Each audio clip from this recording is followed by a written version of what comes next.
let's bring matters back to the Gauteng provincial government of unity now, and this is where the Premier tonight expected to reveal his provincial cabinet, and this is despite the haggling between the ANC and the Democratic Alliance, and we know now that that impasse has not been resolved. So let's find out whether which parties will likely form part of this executive tonight. Let's speak to the IFP's Bonginkosi Dhlamini and the Build One South Africa's Ayanda, Allie. To both of you, thank you very much for your time. Let me start with you, Ms. Allie, and ask the question whether you are going to form part of Premier Panyaza Lesufi's executive. Has the ANC approached you yet? Good evening to you, colleague. Good evening to my colleague from the IFP as well as the viewers. Thank you so much for your time. Look, your guess is as good as ours at this moment, but what we can tell you as Build One South Africa is we are ready to work with any and every political party that puts the South African front and center, that puts the people of this here republic at the forefront of their agenda, not greed, not ego, not malice, but putting the developmental agenda of the country front and center. Gauteng is an economic hub. Her well-being is in everybody's best interest. And tonight we wait with eager expectation as Build One South Africa to hear what the Premier is going to say. Mr. Dhlamini, are you an incoming MEC? Well, good evening to you, Toli, and your listeners and my colleagues from BOSA and listeners. No, I've not received that call. Okay, easy enough. All right, so let's soldier on then with the conversation.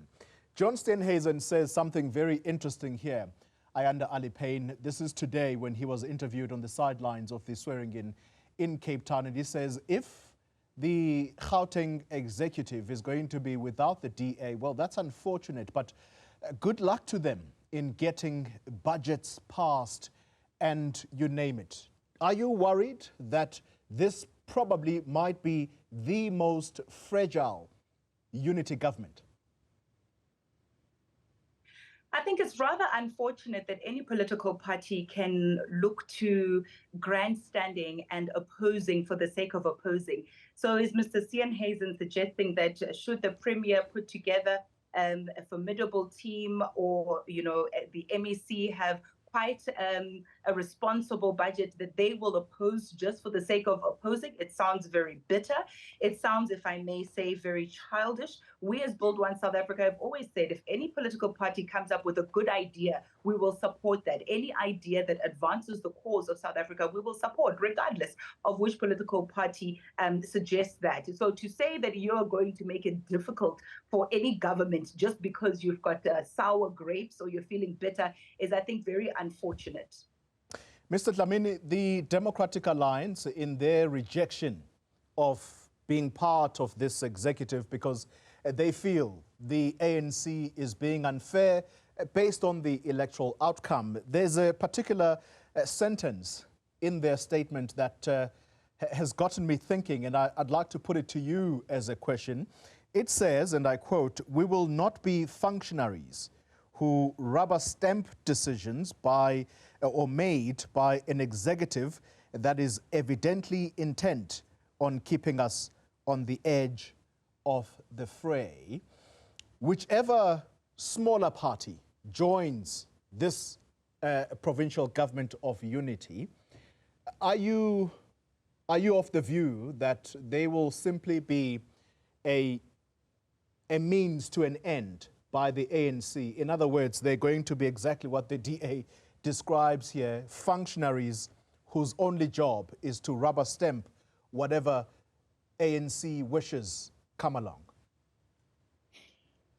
Toli, I think it's unfortunate that the ANC and the DA has not found each other, because we really wanted in Gauteng to see a real government of provincial unity. But I'm happy that both of them said they will not close the door. 2 hours is a very long time in politics, and I know that there is pressure exerted both in the ANC and the DA to really be able to find themselves. But at the same breath, the people of Gauteng have been waiting for long for a government. that will be stable, that will be able to start delivering on the issue, on the issues of unemployment, poverty, load shedding, water shedding, etc., etc. And I want to agree with my colleague from BOSA that Gauteng is the economic hub not only of South Africa or SADC, but of the whole continent. Therefore, we cannot afford not to have a stable government. And I think this we must have a government as a province.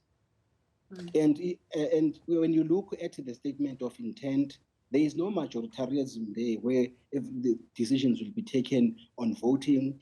We said decisions will be taken on consensus or sufficient consensus. Therefore, we will be driven by that spirit. There is no one who is going to be really a big brother here. Yeah. Ms. Allie, if it turns out that the Democratic Alliance's fears do come true, and what do I mean by fears? The DA said overnight, or should I say last night, that it appears that the ANC wanted to take a bigger share of the positions in the Gauteng cabinet, all because they believe there is tension within the ANC in Gauteng, and so to appease these factions, they will have to get that bigger share and give whatever is left to them as the Democratic Alliance. If that's the approach of the ANC, do you believe that this party is going to run this provincial government of unity with the spirit of fairness? You know, Xoli, I'll be honest with you. We have not put much emphasis in internal party politics of other political parties.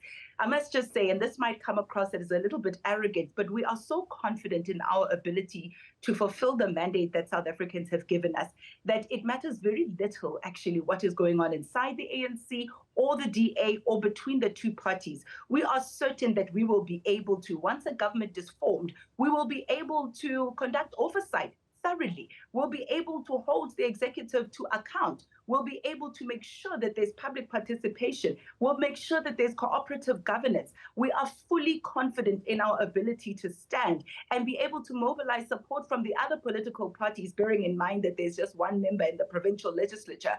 We're confident in the institutions that support democracy, or Chapter 9, Chapter 10 institutions, that we will be able to appeal to them if need be. Of course, it is in the best interest of all South Africans that there be a stable government, that there be a stable ANC, and by extension also DA. But we are confident that now that they've given us a mandate in Gauteng to be part of the legislature, we will do everything that we can with whichever political party is willing to put the interests of these people of this republic at the forefront. We will work with them. We'll work with other institutions. We will work with the processes of the legislature to ensure that there is good governance in this province, regardless of where the ANC is internally or even the Democratic Alliance for that matter. Talking about oversight, before I move on to Mr. Dhlamini, let me stay with you for a moment, Ms. Allie. Are you in any way promised a position within the legislature? When I say promised a position, are you going to occupy any chairpersonship of any of the portfolio committees?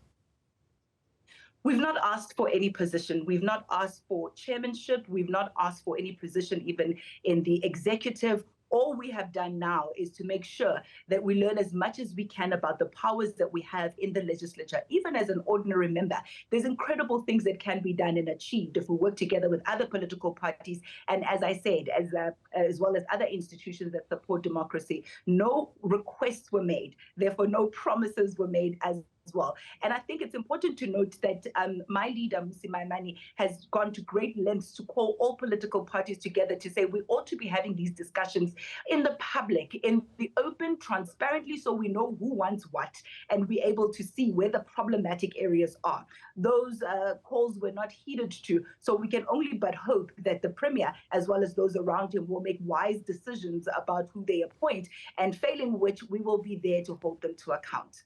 Mr. Dhlamini, your leader at national level holds a cabinet minister position in President Ramaphosa's executive.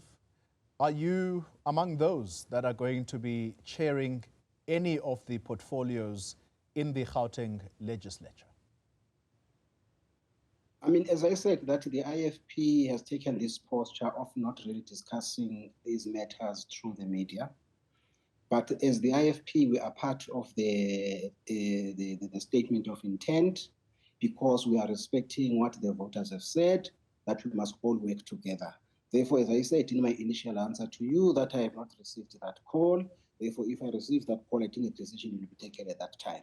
We'll be happy to be the first to know here at Newzroom Afrika, Dhlamini, if indeed I wish I could help you to answer that question. Unfortunately, I can't.